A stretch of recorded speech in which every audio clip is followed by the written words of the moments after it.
Donald Trump America के 47 president मुंतखब हो तो गए हैं, लेकिन उनके सदर बनने की राह में एक बहुत बड़ी रुकावट हायल हो सकती है। और वो रुकावट ये है कि डोनाल्ड ट्रंप अमेरिका के पहले ऐसे साबिक सदर थे। अभी जब वो सदर के ओहदे से फारिग हुए थे और इलेक्शन कैंपेन भी नहीं लड़ रहे थे, अब तो वो दोबारा इलेक्ट हुए हैं, लेकिन वो ऐसे पहले अमेरिकन साबिक प्रेसिडेंट थे कि जिनके खिलाफ चार्जेस थे, फैलनी के काउंट्स थे, 34 उनके ऊपर ऐसे चार्जेस मौजूद थे American prosecution and legal system के तहत। अब अमेरिकन जो लीगल सिस्टम है, प्रोसिक्यूशन सिस्टम है, उसमें एक तो मिसडिमीनर होता है कि आपने कोई छोटा मोटा जुर्म सरजद किया है, फैलनी कहा जाता है एक संगीन जुर्म को। 34 फैलनी के काउंट्स हैं डोनाल्ड ट्रंप के ऊपर, और वो अमेरिका के ऐसे पहले साबिक सदर थे। फिर अब वो ऐसे इलेक्टेड प्रेसिडेंट हैं जिन पे अभी भी ये फैलनी काउंट्स मौजूद हैं और वो सजा याफ्ता हैं। अब अमेरिका का कॉन्स्टिट्यूशन इस हवाले से खामोश है। किस हवाले से खामोश है, जरा आगे चल के आपको मैं इस बारे में आगाह करती हूं। लेकिन 30 मई इस साल 2024 को डोनाल्ड ट्रंप पे एक उनको सजा हुई, और किस केस में कि उन्होंने हश मनी $1,30,000 की एक खती रकम उन्होंने स्टॉर्मी डैनियल्स को अदा की, जो कि खुफिया रखी गई थी, जिसके बारे में झूठ बोला गया था, और वो 2016 के इलेक्शन से चंद ही रोज कबल उनको अदा की गई थी। स्टॉर्मी डैनियल्स एक एडल्ट फिल्म स्टार हैं, और उनको अपना मुंह बंद रखने के लिए ये रकम डोनाल्ड ट्रंप के एक इंतहाई काबिल एतमाद साथी और वकील की जानिब से अदा की गई थी, ताकि इलेक्शंस पे असरअंदाज ना हो, और जो एक जिनसी ताल्लुकात थे, जो एक अफेयर था, उसको खामोश रखा जा सके। इसको पहले डिनाई किया डोनाल्ड ट्रंप की तरफ से, उनके उन साथी ने भी, उन वकील ने भी, लेकिन बाद में खुद उन्होंने एडमिट कर लिया कि स्टॉर्मी को ये पैसे दिए गए $1,30,000 के। 30 मई 2024 को ये केस जो है वो साबित हो गया, लेकिन उसके बाद जो जज हैं हुआन मर्चेंट, उन्होंने तब से डोनाल्ड ट्रंप के खिलाफ सजा को मौखर रखा हुआ है, और इसलिए मौखर रखा हुआ है कि जो अमेरिकन इलेक्शंस हैं उसके बाद ये सजा सुना दी जाए।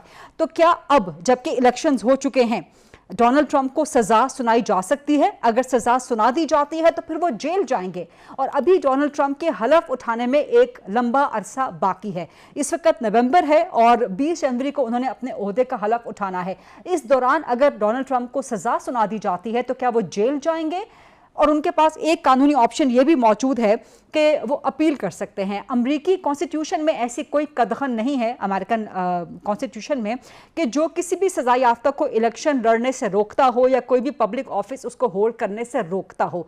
सो मच सो कि कोई भी सजा याफ्ता इलेक्शन लड़ के सदर तक बन सकता है। ट्रंप के पास, जैसे मैंने पहले गुजारिश की, अब एक कानूनी ऑप्शन मौजूद है, लेकिन ट्रंप सदर बनने के बाद, इलेक्ट होने के बाद, और अगर वो हलफ उठा लेते हैं, इस दौरान में सजा नहीं होती, हलफ उठाने के बाद सजा होती है, तो भी वो खुद को माफ नहीं कर सकते। वो ये कोई भी प्रेसिडेंशियल वो एक प्रिविलेज हासिल नहीं कर सकते, क्योंकि जो उनके खिलाफ केस है वो न्यूयॉर्क में है, और वो स्टेट केस है उनके खिलाफ, उसमें स्टेट इन्वॉल्व है। अब ये भी एक बड़ा फाइन लीगल पॉइंट है कि एक तो फेडरल सूट होता है, एक स्टेट सूट होता है। जहां पर स्टेट सूट इन्वॉल्व हो जाए, वहां पे फिर प्रेसिडेंट खुद को माफ नहीं कर सकते, सिर्फ एक ही शख्स माफ कर सकता है, जो कि न्यूयॉर्क का गवर्नर हो। अब न्यूयॉर्क के जो गवर्नर हैं वो डेमोक्रेट हैं, कैथी होचल।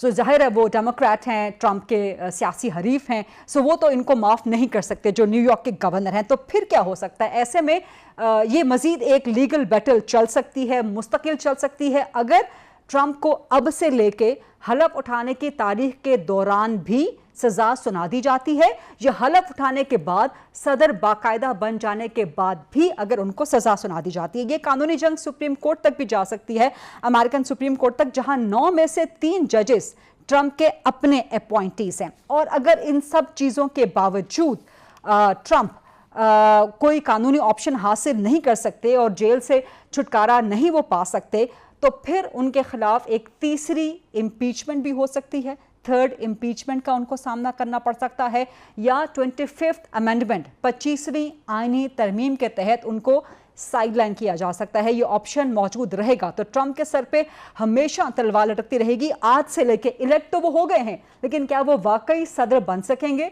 और सदर बन के क्या वो अपना काम भी कर सकेंगे? और अगर ट्रंप सदर बन जाते हैं, सजा हो जाती है, जेल चले जाते हैं, तो फिर ये अमेरिका में नेशनल सिक्योरिटी का बहुत बड़ा एक खतरा बन जाएगा। अमेरिकन हिस्ट्री में पहली बार होगा कि कोई सदर जेल से उमूर चला रहा है, तो ज़ाहिर है उसके पास जो नेशनल सिक्योरिटी की गुफ्तगू है जेल में वो नहीं हो سکتی, اس کے پاس حساس ڈاکومنٹس جیل میں نہیں لے جائے جا سکتے, بیرون ملک سے اگر کوئی آتے ہیں ملاقاتوں کے لیے تو وہ جیل جا کے, ظاہر ہے جو سربراہان مملکت یا حکومت ہیں وہ جیل جا کے ٹرمپ سے ملاقات نہیں کر سکتے, ٹرمپ بیرونی دوروں پہ نہیں جا سکتے, تو امریکہ ایک بہت بڑے کرائسس میں آ سکتا ہے. یہاں پہ ایک اور چیز بھی آپ کے لیے میں واضح کر دوں کہ کہا جاتا ہے یا ایک تاثر ہے کہ امریکن پریزیڈنٹ کو امیونٹی حاصل ہے. امریکن کانسٹیٹیوشن ایسی کوئی بات نہیں کرتا, یہ بات کرتا ہے امریکہ کا محکمہ قانون و انصاف, اور چونکہ federal prosecutors American law and justice department کے انڈر آتے ہیں تو کوئی بھی فیڈرل پروسیکیوٹر اپنے ہی پریزیڈنٹ کے خلاف پروسیکیوشن نہیں کر سکتا. لیکن امریکہ میں فیڈرل پروسیکیوٹرز بھی سیپریٹ ہوتے ہیں, اسٹیٹ پروسیکیوٹر بھی سیپریٹ ہوتے ہیں. جیسے میں نے پہلے آپ کو بتایا کہ جو کیس ہے فیلنی کا جو اسٹارمی ڈینیلز والا ہے وہ نیو یارک کے حوالے سے ہے, وہ اس میں اسٹیٹ انوالوڈ ہے. تو یہ ایک بہت بڑا کیویٹ ہے صدر ٹرمپ کے لیے. اور جو آفس آف لیگل کاؤنسل ہے لا اینڈ جسٹس ڈپارٹمنٹ کا, وہ یہ سمجھتا ہے کہ کرمنل انڈائٹمنٹ اور پروسیکیوشن یا پنشمنٹ بھی اگر صدر کو ہو جائے تو یہ انکیپیسیٹیٹ کر دیتا ہے پریزیڈنٹ کو, اور پھر اس کے خلاف یا تو امپیچمنٹ ہو سکتی ہے یا 25ویں ترمیم کے تحت اس کو آفس سے ریموو یا سائیڈ لائن کیا جا سکتا ہے. تو یہ بہت انٹرسٹنگ سچویشن امریکہ میں ڈیولپ ہو سکتی ہے, اور اس کے حوالے سے ہم آپ کو مسلسل آگاہ رکھیں گے.